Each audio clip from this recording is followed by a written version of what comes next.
Hello and welcome to the Counter Narrative Show. Today's episode is on urban farming and food justice. I have the pleasure of being joined by some amazing folks right here in Baltimore who is working on urban farming and food justice. I am joined by Mama Saray. Mama Saray has been feeding the scene with her delicious, healthy food, striving to help bring more communities together by having free events in various neighborhoods, teaching lost skills like cooking and sewing to youth. Franca Muller Paz is an award-winning Latina educator and community organizer, leading a progressive campaign for the Baltimore's 12th City Council District. She is also the co-founder of the Gloria Richardson Solidarity Gardens. I'm also joined by Ms. Harris. On June 2013, Strength to Love farm opened with the goal of providing job opportunities in the Sandtown-Winchester community, as well as to address another serious problem plaguing several Baltimore City neighborhoods, food apartheid. We're also joined by Brother Lee Jordan. Brother Lee Jordan is an organizer, a mentor, an entrepreneur, serving as community organizer for Black Yield Institute Baltimore. Black Yield Institute is an emerging Pan-African institution based in Baltimore, Maryland. It aims to build independent power by establishing an action network and incubator of and for Black people and entities in pursuit of food sovereignty. I need to know everything, who and the what and the where, I need everything. Trust me, I hear what you're saying, but act like it's new what you're telling me. I'm curious, George, I hop in the Porsche, 5 and a horse, I'm ready for war, I'm coming for throats, to turn to a ghost, I need to know everything. I'm actually gonna go ahead and start this off with Brother Lee Jamal. With Brother Lee Jordan. And the first question that I want to ask you is, one of the things it mentions is food sovereignty. Can you talk to us a little bit about what exactly is food sovereignty? What does that mean? Food sovereignty. So sovereignty just means control. So sovereignty just means control. So it just means controlling your own food, controlling your food system, controlling how your food is prepared, and also having a say-so in how it's distributed, where it's distributed, and what kinds of food you all are having. So it's really just having complete control of the food system and all of like the pieces that come with it. Nice. Could you say a little bit more about like specifically exactly why that focus is important? Why is food sovereignty a particular focus of Black Yield Institute? Right. So a little bit, and we'll talk a little bit about it later, but a little bit of what Black Yield Institute does is combat food apartheid. And for folks who don't know what food apartheid is in the most simple terms, the intention of putting grocery stores in specific areas based on income, based on race, and based on class. And mainly race and class. So we combat food apartheid. And to jump back, I'm sorry, I'm losing your initial food sovereignty. I'm sorry. So we're combating food apartheid, and food sovereignty is a big piece of that because without control of the food system, then food apartheid pretty much just flourishes, right? And the thing about food apartheid is it's controlled by those in power. So you're talking about the grocery stores that we all have had the chance to shop at, Whole Foods or your Trader Joe's, and any other super big organization of a grocery store, if you will. But a lot of what's behind those grocery stores are people with power and people who have kind of, in my words, people who have a plan already of how they want this food system to play out and the job they want it to do. And the only way that we can combat, the only way we can defend ourselves is by turning to ourselves and being reliant on ourselves, believing in what we want to grow, what we want to eat, and how we want to prepare our food, and just regaining control of those food systems. Thank you for that. One of the things that Brother Jordan mentioned, Ms. Harris, was places like, Trader Joe's and all of these other places where we can get produce from. So why go about the business of urban farming? Why not just go to the grocery store? Well, one reason is that the food is locally grown. Mm-hmm. And if you notice, most of the times we're having to drive to those places. And I know for my community, a lot of our residents don't have access to vehicles that you can drive to those areas. Another reason is that sometimes those stores have the food is processed, or the food that is provided at those stores come from farms that are further out. Whereas those of us that have urban farms, we're right here, we're local, and we can be patronized by our own and teaching them also. So it's like twofold. We're not only providing fresh, but we're also teaching them in ways that they probably don't even know how to prepare or what's good for them. Speaking of preparation of food, I know a lot of the work that you do, Mama Saray, is around, let me make sure I start her video back up. One of the aspects of the work that Mama Saray does is preparation and education around food prep. Mama Saray, could you come on and talk to us a bit more about that right now? Yeah, I see your camera is actually off. And I think I might have did that by accident. There you go. There's that beautiful face. Because I know a lot of your work is around food prep and educating people around food. What are some of the things that you find yourself having to educate folks around food prep?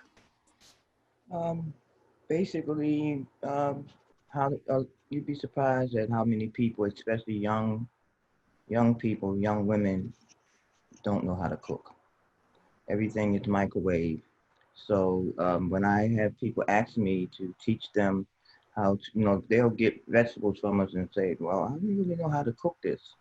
So I'll give them recipes, or I'll show them if they have the time, how to prepare certain things, because I grew up cooking with my mom since I was 4. So it's just a pleasure to me to teach people, because I feel like a lot of the things that we were taught when we were younger is not taught to the young people anymore. They're missing those skills of cooking and sewing and just, what we used to call home economics. It was a course in the schools years ago, but they're not there anymore. I also frequently see you at different community events. You're always like out in the community feeding the people at different events. Whenever I see you, I know I'm going to get some really good food. I'm always curious though, what is the source of the food that you end up cooking? What locations do you get it from? Like what urban farming locations do you get the food that you prepare from? Well, we have our own garden in Hampton neighborhood. I use some of the food from our garden, Ash Tree Garden. Also, Food Rescue. We get donated a lot of food from Trader Joe's, Mom's, and Whole Foods, and also from the farmers market. They donate to us too when they have an access to food. So I get my food from various places.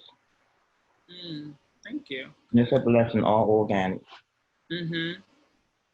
Franca, I'd really like to hear from you about, like, I know one of the ways in which you got started with the co-founding the Gloria Richardson Solidarity Gardens came out of this period of COVID. Can you talk a little bit more about how was it birthed out of that? What was the need that you guys were feeling? Sure. So when the coronavirus crisis began and schools were closed, we had to address a reality, which was that a lot of students across the city get their food from Baltimore City schools. Actually, 30% of Baltimore City students live in a food desert, so a distance away from being able to access healthy food. So many of our students rely on having consistent meals, and I do wish they were healthier, but from the school system. And so when schools closed, we needed to find a way to ensure that students were getting the nutrients and everything that they need to continue to thrive, even if they weren't coming to our physical school buildings. And unfortunately, there was a huge letdown from the Housing Authority of Baltimore City, in which they were telling residents that they were going to be supporting them through providing food at several housing projects. And so there were promises made that there was going to be foods delivered to places such as Perkins, Latrobe, Douglas Homes. And then for a period of time, that wasn't taking place and food was not being delivered to those locations. And we were lucky enough to have incredible community leaders like Reverend Annie Chambers and organizers from Ujima to come and try to fill that void and coordinate for food donations. And unfortunately, there began this power struggle between the housing authority and this effort to try to sustainably, feed our communities. And so there were several attempts to try to shut down those food donations. There were threats of trying to get activists around this evicted and removed from their homes, especially even during a time period where there was a moratorium on evictions, threatening of calling the police for giving people food. Wow. And so, yeah, it was really terrible. And even when things became somewhat improved, which meant that the housing authority did begin to bring food, it was, like a ham sandwich or something that is not enough once a day, at around 4 o'clock or something like this. That's not enough to take care of or sustain human beings. People need more and need more to live. And so the idea of beginning the Gloria Richardson Solidarity Gardens was that there needed to be some alternatives to having to rely on these systems. And also, there was the unfortunate reality that there were stores that were beginning to upcharge on such basic items such as milk and eggs. And so this level of price gouging that was taking place, the lack of action from city government agencies, it really made it clear that we need to be able to take care of ourselves and find some liberation in our food so that we can have the ability to, not just take care of ourselves, but also be in solidarity with our neighbors and try to grow and share with our communities. So that's, this crisis really breathed us into life, and it's such a pleasure to be here with folks who have been doing this work for so long, and I'm learning so much just from this conversation. So really, thank you for having me on. No, it's a pleasure. It's so interesting, though, that you mentioned that, because I would not think that there's this much resistance to getting people food. And I'm really curious about what was the primary source of that resistance around providing people sustenance. Yeah, I can't explain why you would try to stop food donations. There were some false reports of the food not being of a high quality, which was not true, and but trying to sort of smear the incredible community organizations that were trying to take care of the folks living at Douglas. And I will say that the food work that's been done by Reverend Annie Chambers and Ujima really fought hard and rallied with the community, and anyone who came was able to get food. People who would even come, folks who were driving their MTA would stop to get food. There were even police officers who said that their families needed food, that they weren't, that they had family members who had been fired and they needed help. So whoever came by got support. And so it really, it really saddens me to think that some agencies that are meant to support us and take care of us didn't do that work when we most needed them. So I know you mentioned Ujima, so I'm going to bring on Brandon because I really like to hear more about Ujima People's Progress Party. And if you could unmute, could you just give us a little bit of background on some of the work that the Ujima People's Progress Party does? Good evening, everyone. Can you hear me loud and clear? Yes. Yes, thank you. Good evening, and thank you for having me. Apologies for running behind, but I'll just jump straight to it. So the Ujima People's Progress Party is looking forward to being Maryland's first independent Black worker-led electoral party in the state of Maryland, which is pretty much more than just winning elections or getting on the ballot.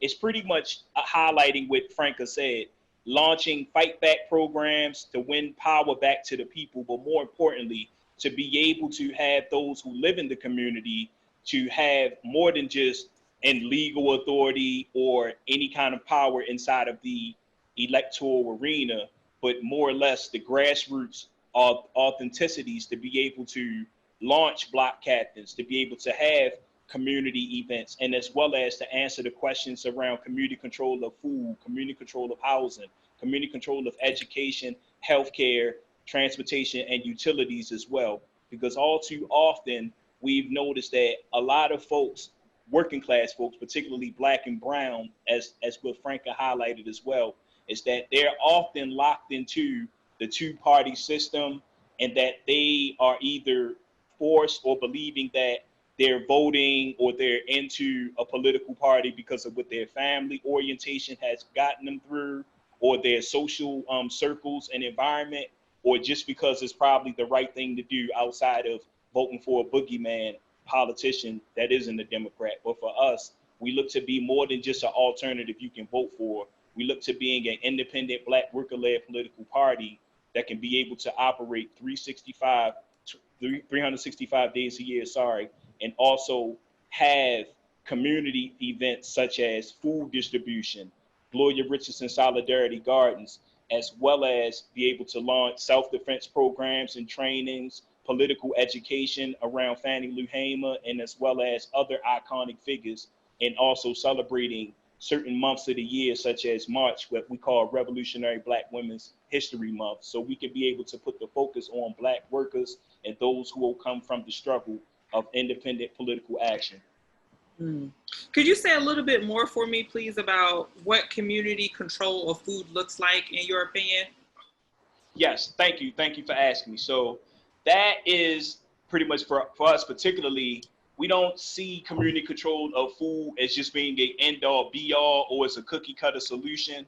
We do see it as the option that we start with food distribution, answering the simple question of before, during, or after a pandemic, what our poor and working class folks are supposed to do, be that in low-income housing or affordable housing or mixed income. How are they able to make their bills, work 40 hours a week, and as well as have enough money and resources to take care of other added amenities, or be able to just take their family out, for a night on the town, and still have to keep up with nutritious and quality foods, and particularly. So with us, we've worked with Reverend Andy Chambers in the Douglas Homes area, which is one person as well, who was a part of this initiative.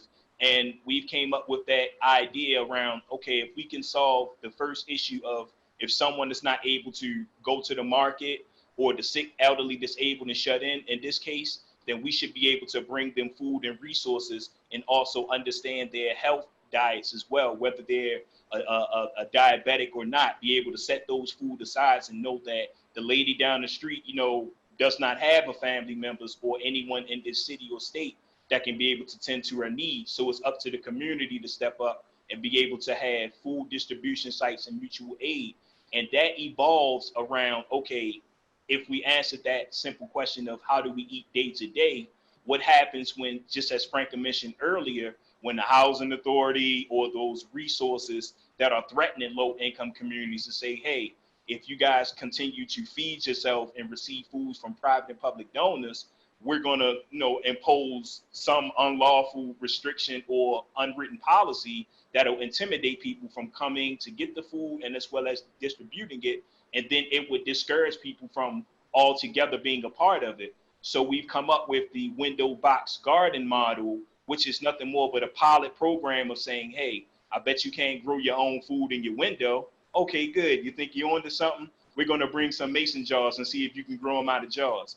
Oh, I bet you can't grow your own food out of mason jars and window inside of a wine box. And now we say, hey, all right, look at you. You done save probably an hour or two, some energy, and probably some dollars from going back and forth to the market, gas money or Uber, from just simply growing food out of your window. Now, the next question becomes, now that we see that you're able to provide for self and do for self on one model, we've, inadvertently, or should I say, unsubconsciously tapped into a person's to be able to say, hey, I'm no longer depending upon receiving my paycheck to go to the market, to go spend money at a grocerist that is not a farmer's market, that is not grown from the land. So when we talk about growing food from a wine box gardens and from a mason jar, we're also talking about taking soil from Black farmers, connecting with Black and brown farmers, urban farmers in the community, working with Black churches, and bringing everyone into the community control of food model, to the point that the question asked, well, the demand is greater than the supply. So what do we need next? Land. So we'll have to get land to accommodate those who are growing food in their windows, who were once people who were receiving food from the mutual aid support, that are now moving towards bringing their wine boxes, their mason jars, and anything they had that is excessive and growing abundantly to a land that we can accommodate either through the city or by, independent will and action, and say, hey, this is our land that we wish to call. We want to dedicate this land to, in memory of Gloria Richardson, and call it Gloria Richardson Solidarity Gardens. So that would be just a simple model in a nutshell on it. But most of all,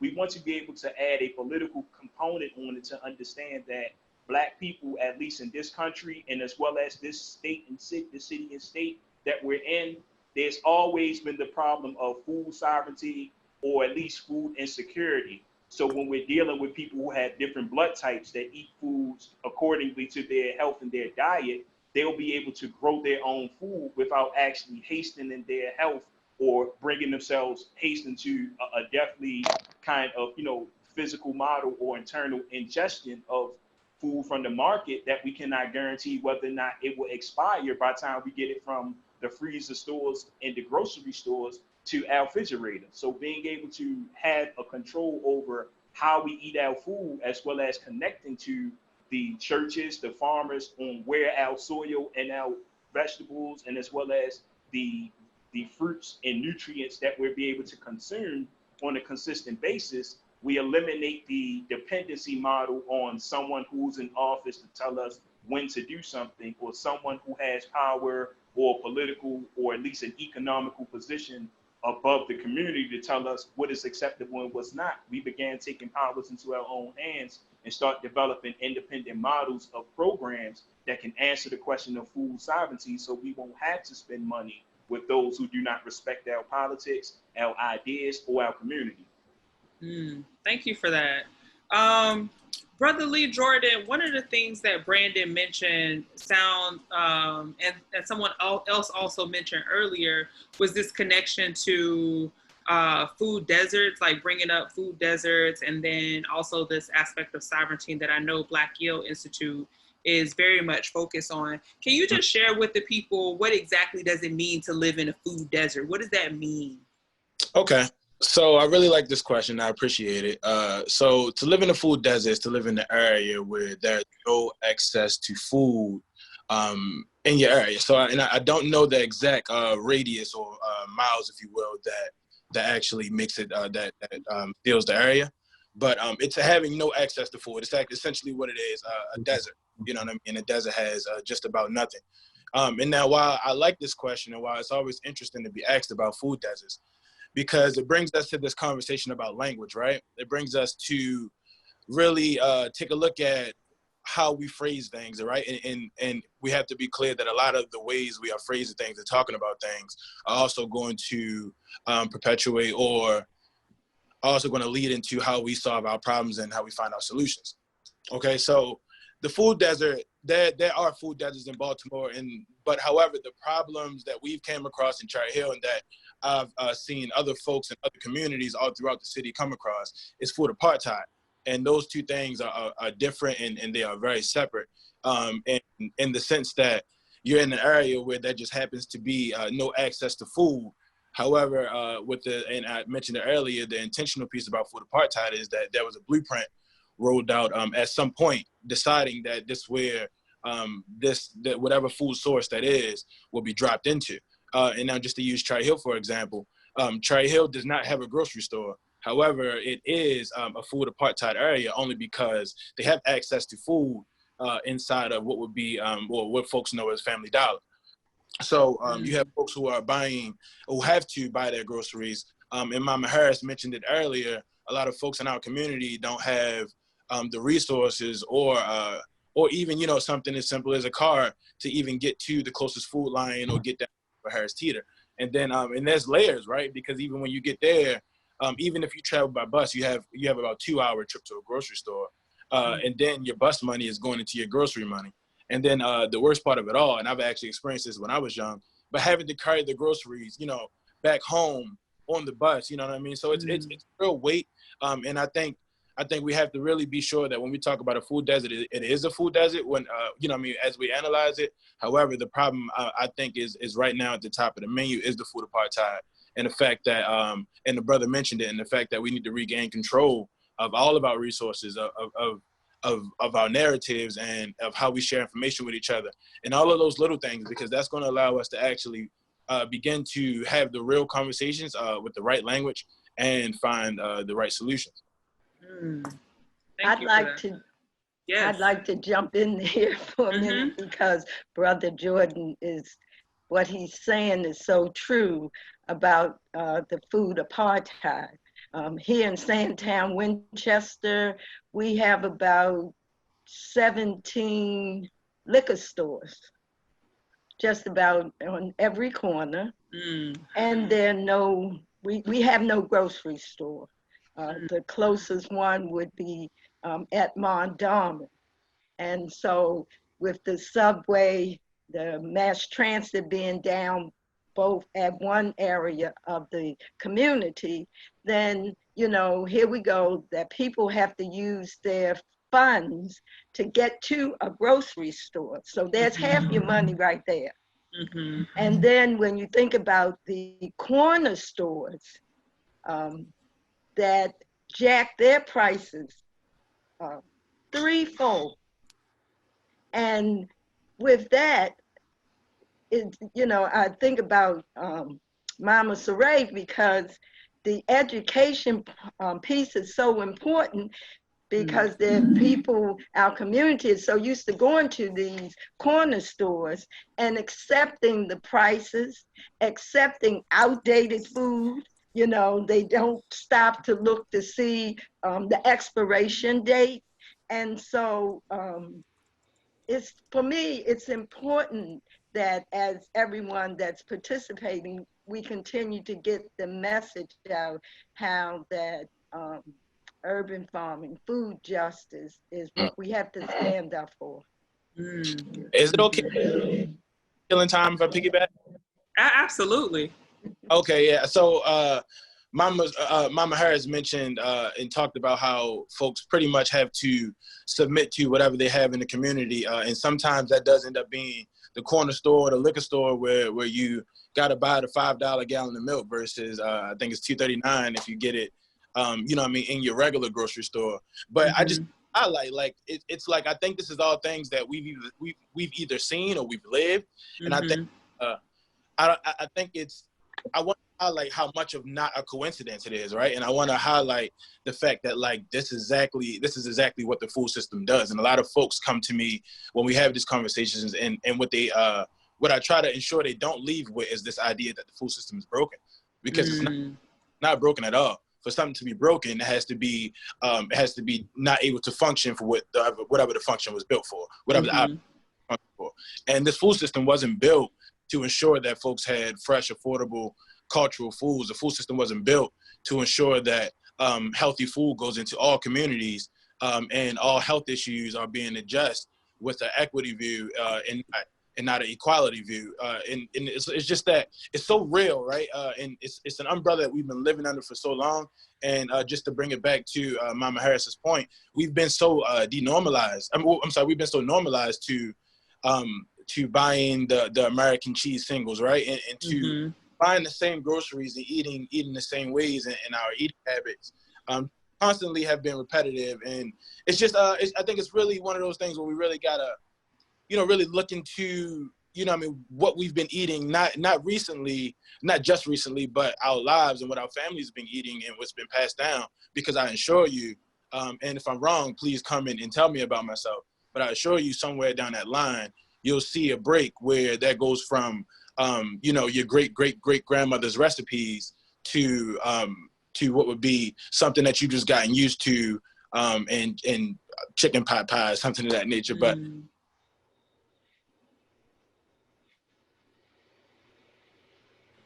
Brother Lee, you there? Something happened. Looked like it froze a bit. One of the things that I feel like he hit on is something that you could really speak to, Mama Saray, in terms of that disconnect between, I'm sorry. you there? You had froze for a second. Oh, I'm sorry. Yeah, I was just to wrap it up, I was just saying, we've just been disconnected. The food system has disconnected us from the land and the work it takes to grow food. So when we have these farmers markets and folks question why this produce is this much, or why do they or they question why it has holes in it, and you know what I mean? Because we aren't using pesticides or anything of that nature where we're from, and we also are working on the land day by day to grow this, fresh, and then it's the food that the community wants and needs. So it's just it's just the food system has its hands in a lot of different things, and you can see it overflow into just different areas where it really weighs in on Black and brown poor communities. So I'm sorry, I got into it right there. So no, please, no apologies necessary. That's what you're here for. I'd like to talk to Mama Harris, if I can, please. Absolutely. Okay, I was born and raised in Sandtown. So, and we have been looking for another food rescue giveaway location. So maybe you and I can hook up, because the closest one, which I know most of the people from Sandtown will not come all the way over to North Avenue and Drew Hill, but we do have a food giveaway there every Wednesday at Umar Boxing at 1217, right near the pawn shop. But I would like to bring one closer into Sandtown. That's something we've been thinking about for a minute, but I didn't know who to contact. I was gonna contact Lisa, because I know she does a lot of food giveaways in Sandtown. But I wanted to mention, before we run out of time, the locations that we have tried our best to put food rescue in different food desert areas of Baltimore.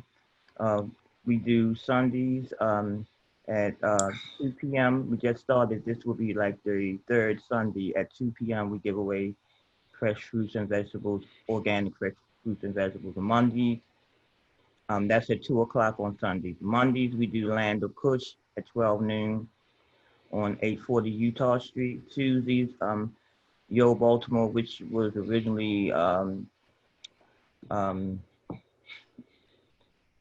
Big Addie's headquarters. One of my idols, Big Addie, she started giving away food long before anybody else even thought about it. Everybody remembers.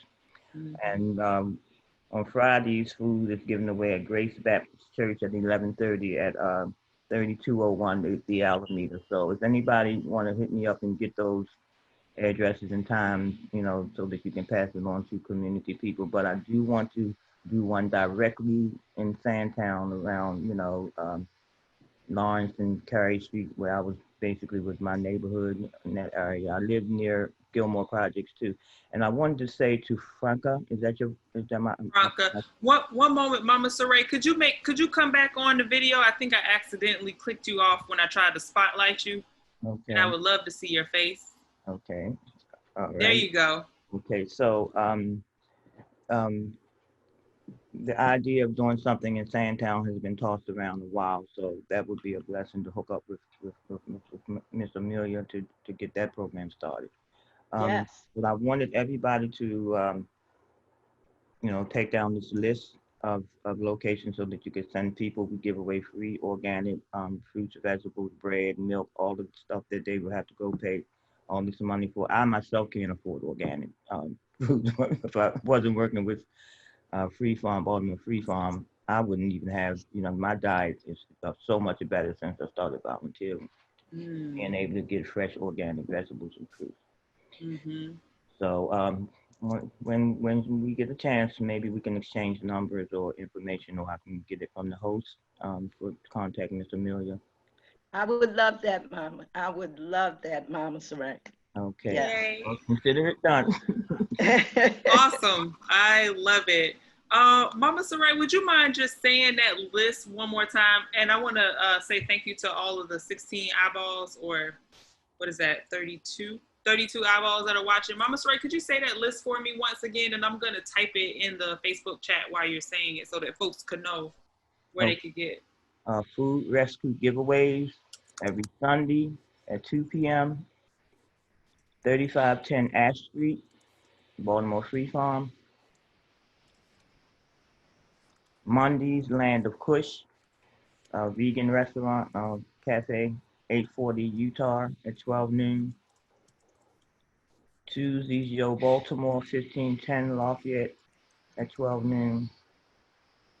Wednesdays, Umar Boxing, 1217 North Avenue, and that's 12 noon. And Baltimore Free Farm, 3510 Ash Street at 12 noon, plus 2 giveaways on Wednesday. Fridays, Grace Baptist Church, 3201 the Alameda. We had one location Thursdays at the Ena Pratt Library, but I don't know if that's going to start back up again. The coordinator had some health issues, and so we haven't been going to New Orleans Ena Pratt Library on Thursdays lately. So far it's just 4 locations that we're doing right now. Thank you so much. I might send you an email to see if I could get that list so I could distribute it. Okay, that sounds good. For folks. And I wanted to talk about what she was saying. Franca was talking about the incident at Gilmore. Mm-hmm. I was involved in that too, and we were very upset that they would not allow food to be given to the elderly. These were shut-in people who couldn't get out, and they were very disrespectful. They even were cursing at people and threatening to call the police just because we wanted to feed people. So of course, I've got a hold of certain politicians' numbers and the mayor's emails and stuff, and so we bombarded them with emails. I contacted Denise Cope from Channel 13, and we just was not giving up. So, that was a really good movement, and we won. Good on that.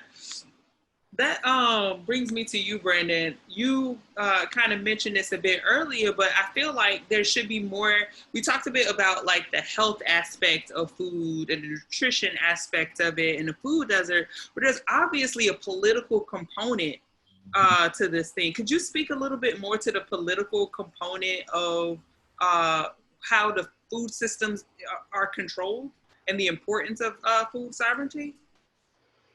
Are you muted? Yes, thank you, Mama Saray and Ms. Harris, and as well the brother who's spoken. The political component, as Mama Saray highlighted, is that when you're taking the position to be able to answer a question that has been gone unanswered for so long, there will be pushback. There will be a lot of, counter aggression towards it. And that's something that, we've always saw as an issue, where I think Thomas Sankara said, he who feeds you can control you. So if the institutions that are responsible for putting more grocery stores, more corner stores and liquor stores in our community than community centers and pretty much farmers market, then it'll be safe to say that we'll be taking money out of their pockets when we become independent and decide to say, hey, I'm going to grow my own food, or I'm going to work with Mama Saray, Mama Harris, and others like Franca and whoever are listening on the line. We're going to stop spending our money, and we're going to save our resources, pool our energy, and put our power together into a social component where we're becoming more in the sense of human capital that can do more for itself in the community under that model. And that political component is often faced as where we have now grocery stores that are accepting all forms of payment, but yet if we are able to control the land and command that power to grow our own food, not only will be able to accept WIC payments as well as an economic component, we'll be able to have a farmer's market where we can put pressure to those councilmen inside of those low income communities to say, hey, why don't you issue some vouchers or some resources that the community can come with their WIC, their EBT benefits, as well as their public assistance card, their regular paycheck or money or whatever it is they wish to spend in other forms of payment also locally. So we're not only able to feed ourselves, but we're able to create jobs out of that model. So we're keeping a consistent flow of volunteers, people who can distribute, people who can work the land every day, and as well as keep track of those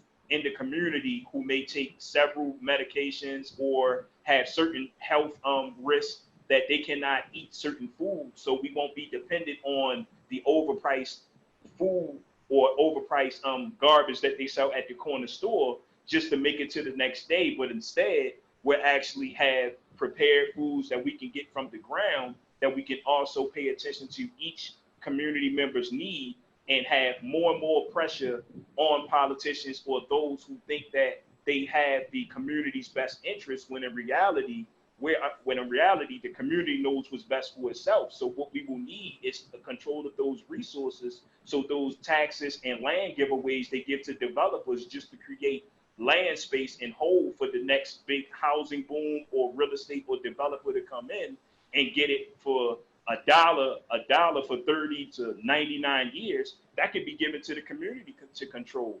And just expounding on the political component, I'm pretty sure we all are familiar that the greater Mondawmin area coming on down to, let's say, Pennsylvania and north, going into Baker Street, pushing down to Gilmore Homes, they've lost another market hub. Not recently, this was about probably 5 years in counting, that is Target. So the very fact that you got big corporations and institutions that are being given tax giveaways, the community dollars and resources that can be used in the community where we can build up the land, harvest it, and be able to sustain ourselves through some agricultural needs and means, they'll give it to a company and say, hey, promise to stay here for 10 years. They'll cross their fingers and leave in 8 years. And what the community be left with is just an eyesore between another market being gone where people can shop and get food and their tax money being taken with them from another corporation that we'll never see. So those kind of political components are also absent in the question of how do we attain power, how do we address the food apartheid and food sovereignty and the food insecure questions while being able to meet the needs of those who are greater at risk with health issues, but are also dealing with the rigorous task of being able to keep their refrigerator full, their bills paid, and their health in check. Man, I feel like that hits on so many other points. I'm gonna come back to it, and I'm gonna let you know right now. The question that I want to come back to with you, Brandon, is the impact of gentrification on access to food and the types of access to food. In this moment, I'm going to go ahead and go to Franca, and I really want to talk to you kind of about access to food, and even more specifically, the significance of access to culturally relevant food for certain communities. Absolutely. And I just want to say that, you know, this is a life or death issue. Like, this issue of trying to find ways to ensure that we're developing our city, not just in these small corners and pockets that, like Brandon said, are being developed, and folks that are from outside of the city are taking tons of money, making money off our backs, of our work, off of being their customers, off of, you know, living here. Like, they're making money out of being here in Baltimore. And why don't they get, like, why are we not demanding that they pay their fair share to keep developing the entirety of the city. You know, we have all these locations. We have, I don't know what, I think it's like 1 in every 3 African Americans in Baltimore live in, you know, food apartheid or a food desert. You know, why aren't we making it a priority to address those things? And we can just see how big the effect is when we look at coronavirus and how deaths are landing, right? We know that Black and Latinos are super disproportionately affected. And a big part of this is related with diet. We know that there is a correlation between people who live in areas of food apartheid and higher mortality rates, higher cases of diabetes, higher cases of heart disease. And what are the things that make you more vulnerable to COVID? It's those, right? So if we don't solve this problem, you know, like someone has blood on their hands, like this is killing people. It's killing people through heart disease, through diabetes, through the COVID crisis. And even when this COVID crisis ends, the health impacts that are killing Black and Latino communities, that's not going to go away. So we have to, like, this is very urgent. We need to solve it now. And so, and I love your question, Rasheem, around the idea of how do we make this accessible and also honor the culture that's within our food. And I think there's been some really beautiful work happening with artesanas from the Creative Alliance in connecting with food. And we're lucky enough to, with the Gloria Richardson Solidarity Project, to be working with community leaders like Yesenia Mejia and Alejandra Martinez to think about this question of how can we use this as an opportunity for all of our communities to learn about the different food culture that we bring and the medicinal aspects of food, right? I wanted to show something, which is on Monday, we're going to be showing folks how to grow food in jars. So this is just like a jar, and I have some mint here. And our ability to use herbs is deeply connected to health. It has a lot of antioxidants and anti-inflammatory abilities. And so making sure that we're creating means for folks to connect with food, to make it easy for them to grow, and then doing the work that Mama Saray, that you're doing of showing people how to cook this food, how to use it, the connection it has with our roots, where it came from, right? We have the word tomato that comes from the indigenous language of Nahuatl from Mexico. Getting to know how, you know, these foods, they're ours, they belong to our cultures and our history. And, you know, they're here because our ancestors have been farming them and cultivating them for generations. And so someone earlier mentioned that there's been this huge schism between our histories and the food that we consume today. And that's really robbed us all of a piece of our culture and our identity. And so I really see this work as healing work to reconnect and honor its importance, and to also take care of one another and ensure that we're putting life first. And yeah, I just think this can't keep going on. We can't allow developers to keep getting rich while we're dying of diabetes and heart disease in our communities. Very much. Yeah. Well said. I can add just something to that, Franca. You did it. Yes. That was all so true, and it needs to be really put into a lot of faces, honestly. But you mentioned something, and I'm just quickly saying it, just about how it's killing us. And I think part of us being robbed for our culture is through that, though. I think, and this, and I guess we'll talk about it a little bit later, but Black Youth Institute was born out of the motivation from our servant director, or Induna, if you will, Brother Eric, who made Black Youth honor of his grandmother, who died prematurely of diabetes. And I think a lot of that, or the biggest piece about that, is that food is like what we're so normalized to, what we're engaged in every day. It could be the one thing that puts us where we need to be. Maybe not right away, but over time. And with that, a lot of our elders go. And with a lot of our elders, it's a lot about culture, right? That's a lot of things that hasn't been passed down or could have been passed down and carried on. And I think that's where sometimes we lose a lot of the culture that we strive so hard to keep and to pass down and keep going through our generation. So I just wanted to emphasize on that, Frank. I think you did an amazing job talking about that. Thank you so much for sharing that, both of you. I feel like one of the things that you shared, Brother Lee, that just like really spoke to me are the ways in which food can either kill us or heal us.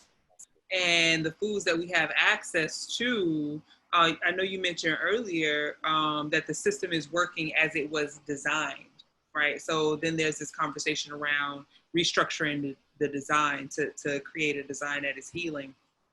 One of the things I really appreciate about Strength to Love and so many of these other programs, Ms. Harris, is it has a very strong community component, not just in the aspect of providing nutrients and sustenance for our bodies, but also the job component, the workforce development component. Can you speak a little bit to that and why that is such an important component of Strength to Love? Sure.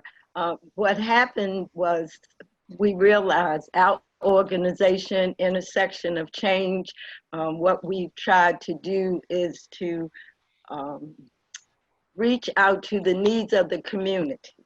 So it wasn't what we felt like what the community needed. We wanted to hear from the community, tell us what you feel is needed. And so one area was in recovery for women.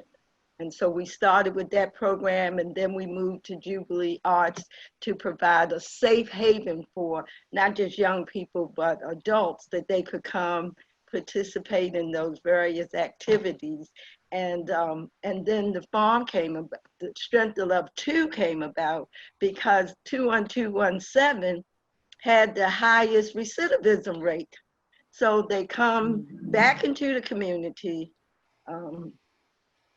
they look around, try to find employment, there's no employment, and so they go back to the things that got them incarcerated. And so on a small scale, you know, we said, well, let's start Strength to Love 2, which offered at first helping with identification, because they come out, they have nothing. And so the very basics, we would provide gift certificates to supermarkets. We would provide assistance with birth certificates, everything that they needed to get back to independent living. And so as we worked towards that, there was this parcel of land that was just a breeding ground for drug abuse, needles and all type of paraphernalia. And so the idea, which came out from Elder Harris, was that why not, you know, let's try urban farming. And so we went to the city, and we started with one hoop house. And we went from one to, we have 16 now. And so, but it provided employment for those who really love this type of work. And it was also a stepping stone to get those that were returning back from incarceration. It was a point that would at least help them to get employment, get a paycheck, and then see just where they wanted to go from there. You know, farming it's hard work, and you have to love it, but it was a means for employment that they could put down on a resume that said, yes, I have been working, or I worked here, this is what I did. And they, you know, they were faithful, those who started with the farm, and then they were able to grow to other things.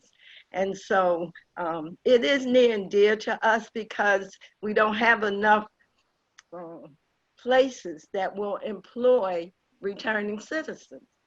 You know, they've worked hard now, they've gotten rid of the box, but when we started, the box was still there. Mm-hmm. And so it just made it hard for any of them returning citizens to get a decent and affordable position. And we would try to make sure that the pay scale was what someone going to one of the department stores would get to a return, to an individual.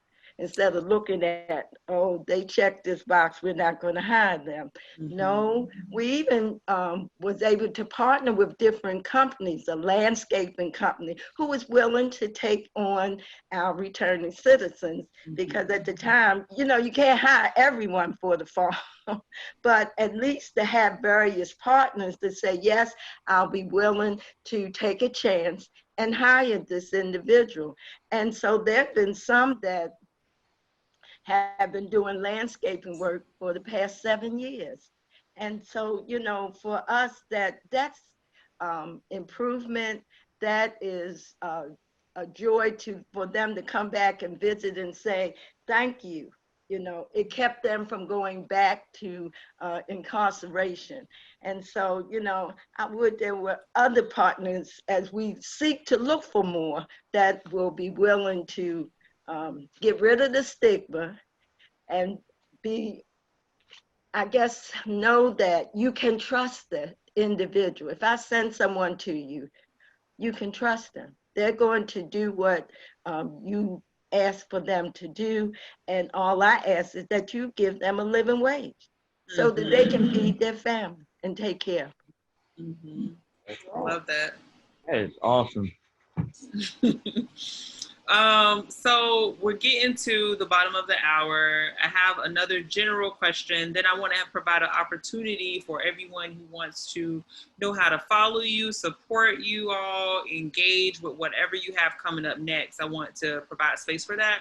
Before I get to that, what are some of the ways, small and big, that people watching could possibly do within the next, I don't know, if they could do it today, if they could do it in the next 30 days, if they could do it in the next 60 or 90 days, what can people watching do to build an equitable food system for communities most impacted by the apartheid? Anybody can take that. I'll start. Just dealing with what Ms. Amelia said about there not being any grocery stores in Sandtown. I think, we could try to maybe get people together to possibly, because there's so many abandoned buildings in that area, it's ridiculous. When I drive through Sandtown, I usually cry because I remember, the neighborhood that I grew up in, and now all I see is drugs and boarded up buildings everywhere. And I thought the same thing the last time I was in the area. I saw one store on Carey and Lawrence, that was it. Even the market on Pennsylvania Avenue has a very limited supplies of anything decent to eat. So to try to get, some type of mini market or something down there would be a goal I would be willing to work on. Okay. Anybody else?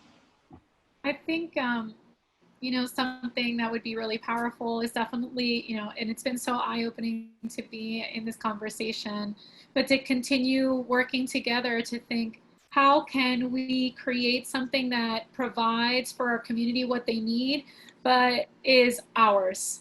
I don't think we need more companies that are going to benefit off of our hard-earned money, but instead being able to create something like a grocery store cooperative that belongs to us, that belongs to the people that live there and the people that shop there.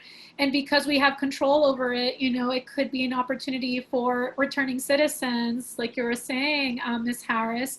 Maybe that's a way a cooperative could work, is that it supports the employment of returning citizens. So I think that we are the majority of this city, are the folks that are experiencing these issues in our community. So I think there's a lot of creative possibilities if we come together and really demand solutions now. And demand solutions our way that are community-led, that empower us, that don't take money out of our city, but it's for us and it's for our community. And if we have these incredible farming initiatives that can also, be a place where urban farmers or folks that decide, like, I'm going to fill my window with mint and then I'm going to, sell it at, this community store. I just think there's so many opportunities for us to take care of each other.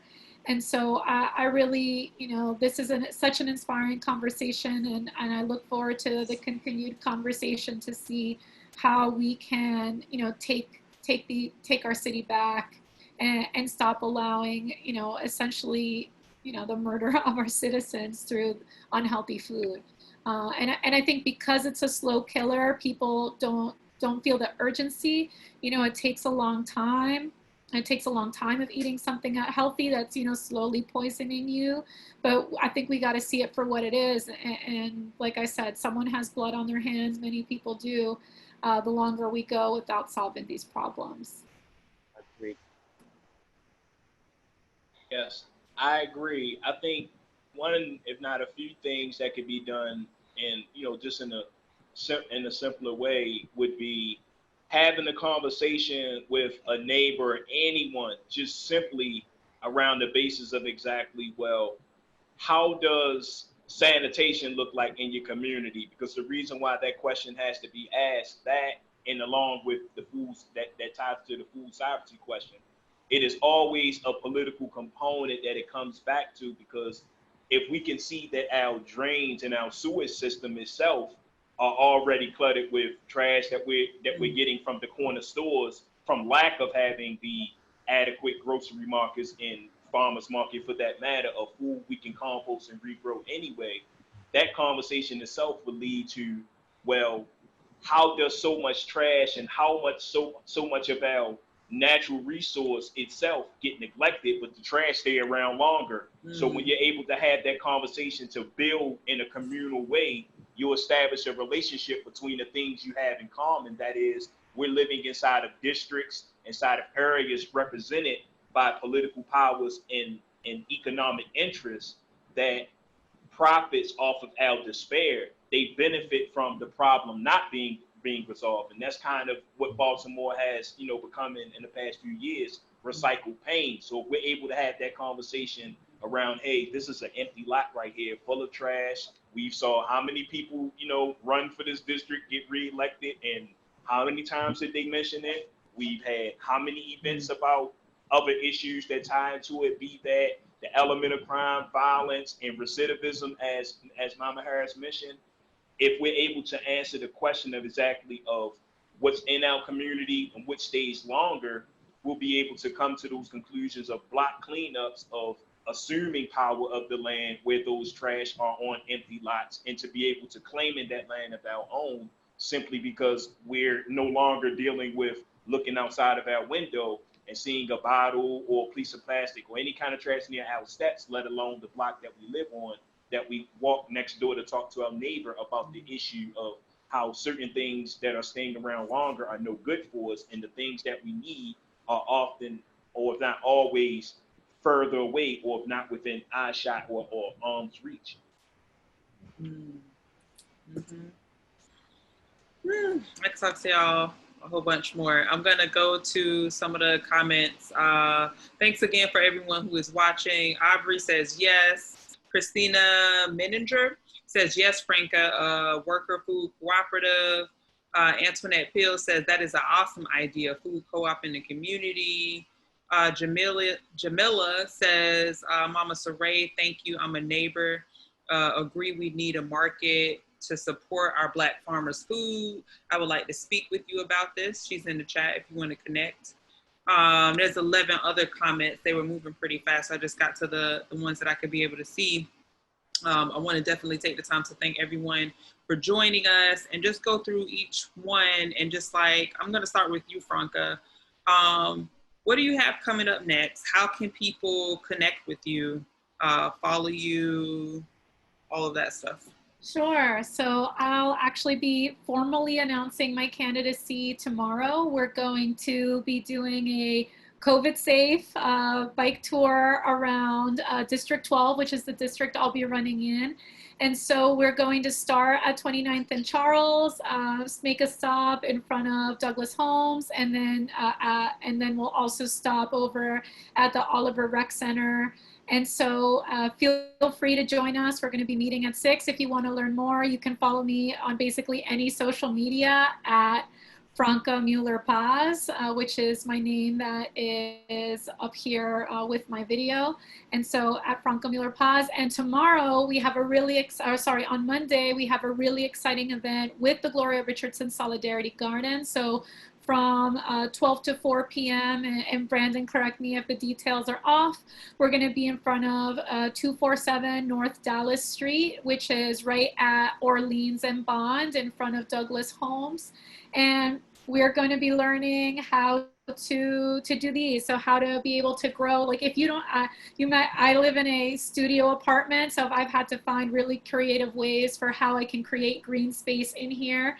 So, you know, no matter what, like you can fit a jar and grow your own food and save money on things like expensive herbs and lettuce and stuff like that. And so if you want to learn how to grow, just bring some mason jars, meet us. We'll be doing workshops on how to do it.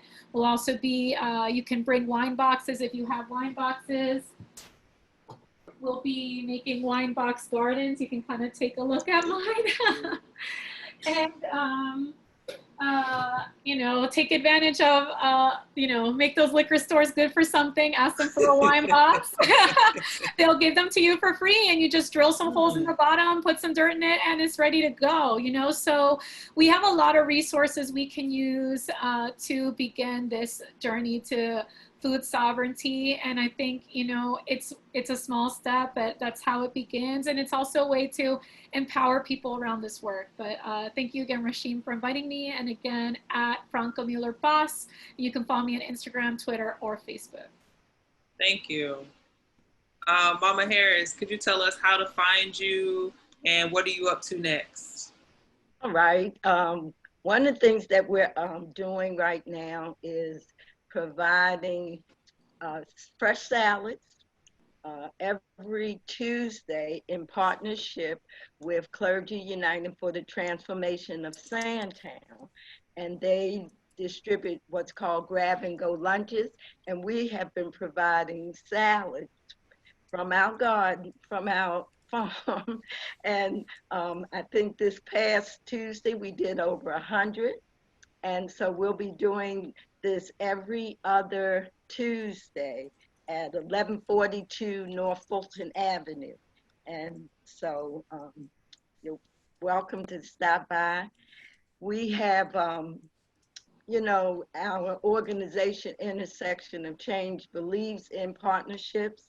So if you are interested in getting in touch with me, you can do volunteer coordinator at intersectionofchange.org, or you can do s2l2.org, and that will take you straight to the Strength to Love 2 Farms website. And also we have our Jubilee Arts program that have just started virtual classes, dance classes, art classes, clay classes, and so it's been amazing. We actually did Jubilee Joy boxes, which we provided fresh greens with a simple recipe along with it. And it was amazing to see the comments that came back that people really enjoyed. So they want to eat right, you know, if we can provide them the foods that would be beneficial, healthier for them. So I believe that's about, we're getting ready to launch a capital campaign on Kavanaugh Street in between Monroe and Fulton, and sometime in August. So, you know, if you want to come and volunteer, you're quite welcome. So. Thank you for sharing that. I am one of the teachers right now during the summer at Jubilee. I'm teaching digital activism online. So come and sign your kid up. All right, Mama Saray, what are you up to next? And how can people find you, follow you, support you?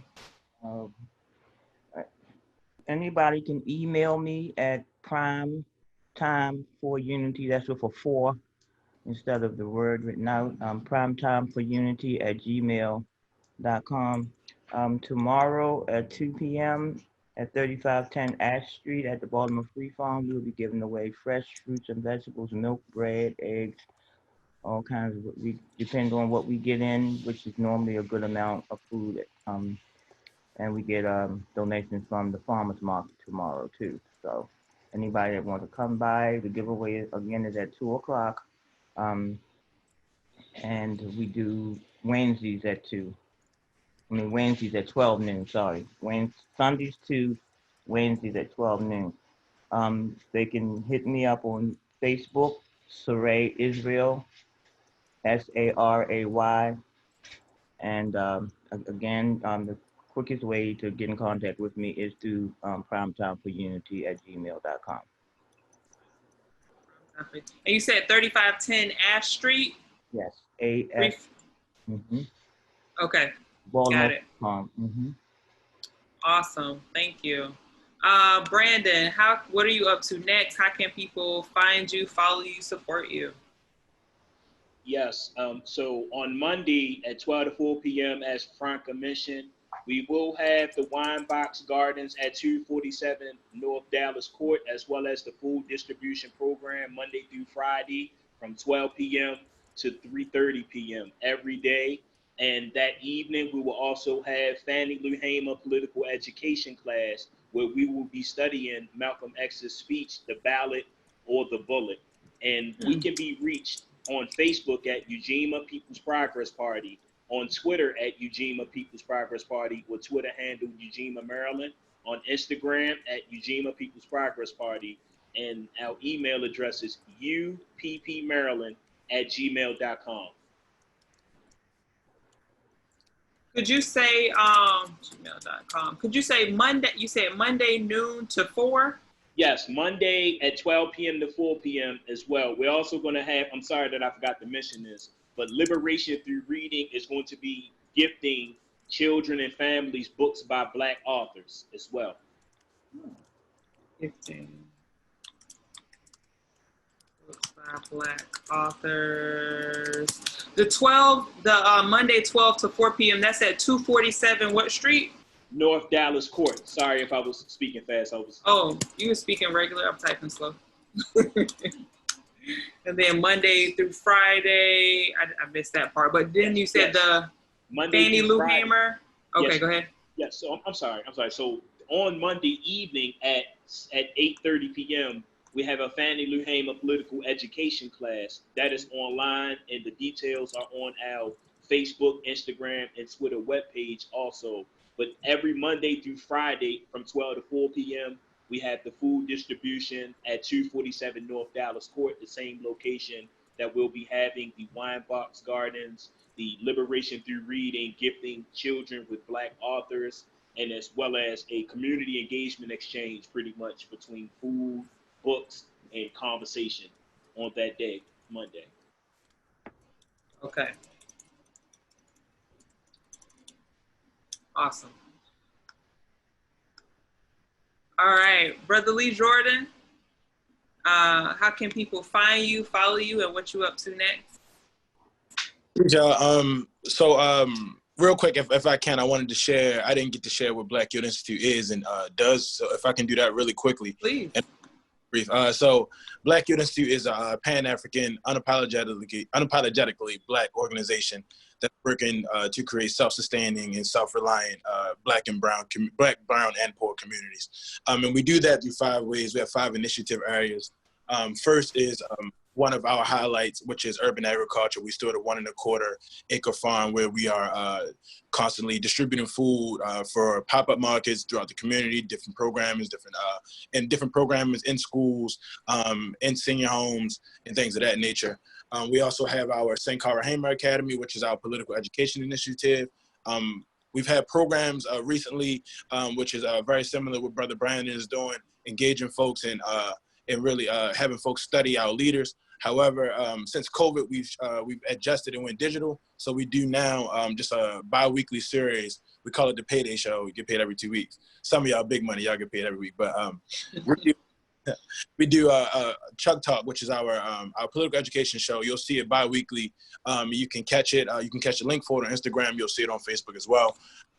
What's the Instagram tag to catch it? Instagram is at Black Yield Institute, and also at Black Yield on Twitter and Black Yield on Facebook.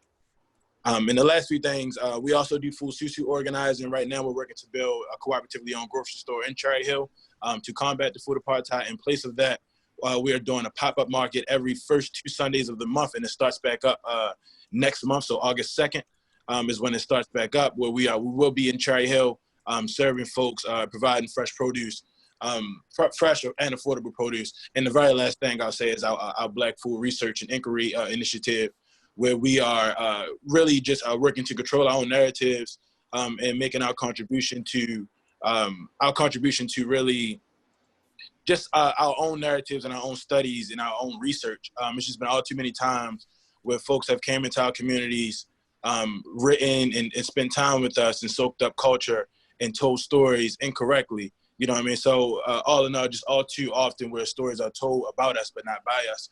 I believe that's lastly, our Council for Black Land and Food Sovereignty, where we are just working with other Black leaders, organizations, and groups who are just coming together and really where we organize our Black people and lift them up and lift them up and work towards goals collectively. And to be clear, when I say lift them up, that is really just our relationship building. Relationship is the smallest aspect of society. You have to have a relationship. So we do our best to manage those. And with that, by management, and I want to be very clear, I want everybody to hear me very clear when I say this, by management, we do that through just chilling, talking, playing music. But emphasis on this one, we do that through spades as well. And for those who know spades, just be careful and tread lightly when coming my way. But that's where the real relationship building happens for us, is where we're really engaging with each other and being ourselves. You know what I mean? It's just it's our liberated zone where folks can, really just open up. So that's what we are doing. Please look out for our pop-up markets. First 2 Sundays of every month from 1 to 5. And it's going to be right in Cherry Hill. Please look out for Chug Talk bi-weekly. You can catch that on Facebook. And also we have our volunteer days every Saturday and Sunday from 9 to 1 p.m. If you're interested, please jump on our website, go to our link. And our website is blackyieldinstitute.org, and go to our link and please sign up and volunteer for registration. My name, again, is Lee Jordan. My email is ljordan@blackyieldinstitute.org if anybody wants to reach me. And that's all I got. I appreciate y'all. This has been amazing. Wow, that's a lot. I'm sorry. I always drop the ball right there. No. I'm not saying like you specifically a lot. I'm saying like, you know what I mean? The collective. That's a lot of resources and information. I think I gave everybody opportunity to share what they're up to next. Can I say one last thing? Yeah, absolutely. This year will be our 50th tribute to Marcus Garvey in Highland Park. I would hope to see the park packed. Brother Charlie Duggar, if anybody's not familiar with Charlie Duggar, he was a former school teacher. He's retired now, but he's always been a very active person in the community, doing positive things like taking, especially for the young men, he would take them canoeing. He would have all kinds of programs to kind of mentor the young brothers. And he would have pool parties at Drew Hill Park. And I mean, he's just been, and he's had this particular tribute to Marcus Garvey it will be the 50th year this year. So at Highland Park on 1500 Harlem Avenue, 21217. Last year we had a beautiful August the 15th, sorry. Thank you, Jordan. August the 15th, Marcus Garvey's birthday is the 17th, so he usually do it on a Saturday, so it's probably 15th, it's probably a Saturday. Last year we had a human red, black, and green flag. Everybody had on, some people had on red, some had on black, some had on green, and they made a human red, black, and green flag. It's one of the most beautiful things I've ever seen in my life. But yeah, this year is the 50th, so I'm hoping that everybody comes out. And as you know, Marcus Garvey always preached self-sufficiency and up you mighty race. You can accomplish what you will. So we have kept that concept and kept his name and his history and his mission alive for 50 years in Highland Park. Thank you so much. I feel so blessed right now to have been able to have this conversation with all of you. I feel good, and I feel like I could sleep better at night because I know y'all are out there, like, you know, feeding the people. There's all of these resources. If you are willing and able, send me a link, because I don't think I was able to type it as fast as everyone was speaking. But if you send it to me, I'll make sure I put it under the video, and then when I repost it to YouTube, I will put it in the description there too, to make sure that people have access to it. So thank you so much for sharing your time and your talent with the Counter Narrative Show today. Thank you to everyone who was able to tune in and watch, and even people who are watching on replay. Next week, we'll be joined by Davon Love, where we'll be talking about from protest to policy and making that link between activism and legislation. Thank you very much for your time, and have a fantastic night. I am going to stop.